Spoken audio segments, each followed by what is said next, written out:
की हो जाती है, किसी को पत्नी की है, किसी को पति की, कहीं ना कहीं किसी को व्यापार की है, वो कहीं ना कहीं चलता ही रहता है। थोड़ी मोटी चिंता तो सबको ही होती है, टेंशन है चीज ऐसी।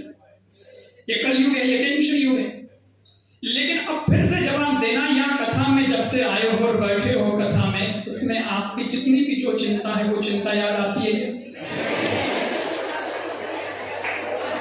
अब वो सवाल उठाओ जो पहले लोग किए थे कि कथाओं से क्या होता है। भैया कथाओं से ये होता है ना? ये कथा का तो प्रभाव और किसका प्रभाव? चिंता सबको है, टेंशन सबको है, लेकिन उसके बाद भी आपको चिंताओं से मुक्त करने का जिम्मा इस कथा का, ये ताकत इस कथा में।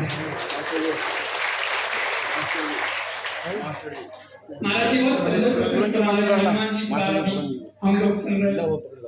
जब भगवान श्री राम जी शबरी माता से मिलकर के लखन जी के साथ आगे बढ़े, आगे चले बहुरी रघुराया, ऋष्यमुख पर्वत नियर आया।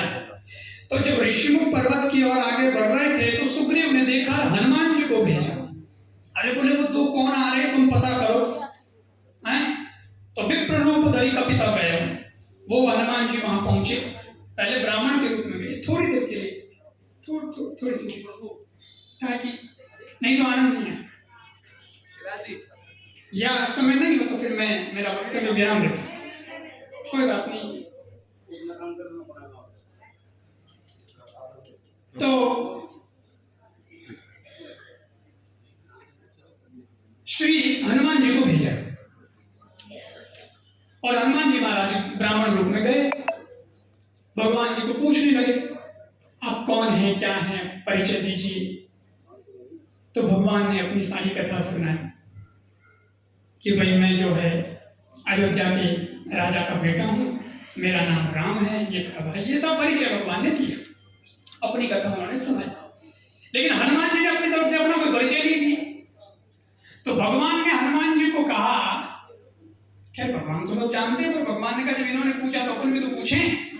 तो भगवान ने पूछा, विप्र कहूं निज कथा बुझाई। भैया ब्राह्मण रूप में थे इसलिए विप्र का बोले, मैंने तो मेरी कथा कह दी, सुना दी, तुम भी तो तुम्हारी सुनाओ, तुम्हारी सुनाओ। तो उसी वक्त हनुमान जी भगवान को पहचान गए और भगवान के चरणों में गिर पड़े और अपने असली रूप में आए और कहा, प्रभु कथा तो केवल आप ही की हो सकती है, मेरी तो कोई कथा नहीं। आप प्रभु हैं, आप भगवान हैं और आपकी कथा होती है, कथा भगवान की होती है, हमारी कथा थोड़ी होती है, हम तो आपके दास हैं, सेवक हैं। भगवान बोले कथा नहीं होती है, तुम्हारी हमारी होती है। चलो भाई हमने हमारी कथा सुना दी, तो तुम कुछ तो सुनाओ, जो होती है सोई सुना दो। हनुमान जी बोले हमारी कथा तो होती नहीं है, हमारी तो व्यथा होती है।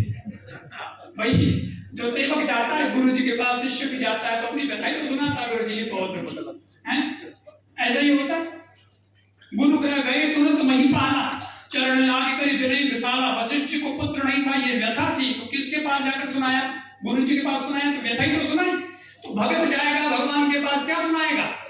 व्यथा। हनुमान जी बोले मैं भी भगत हूं, हमारी कथा तो होती नहीं, हमारी व्यथा होती है। भगवान बोले वही सुना दे, व्यथा ही सुना दे, कथा नहीं। तो हनुमान जी ने बड़ा सुंदर जवाब दिया। हनुमान जी बोले प्रभु आपकी होती है कथा, हमारी होती है व्यथा, लेकिन जब आपके दर्शन हो जाएं या कोई सुन ले आपकी कथा, तो फिर भक्त की बचती नहीं है व्यथा, फिर उसी में व्यथा ही नहीं बचती। आपका दर्शन होने के बाद तो क्या तकलीफ है, या आपकी कथा सुन ले तो फिर उसको क्या तकलीफ। अभी का प्रसंग, अभी हनुमान जी तो लौटे ही हैं जस्ट लंका से। उसी लंका में सीता जी जहाँ बैठी है, अशोक वृक्ष पर हनुमान जी बैठे हैं। जब हनुमान जी बैठे थे देखा कि मैया बहुत दुखी है। सीता जी कह रही है ना, अवनी आवत एक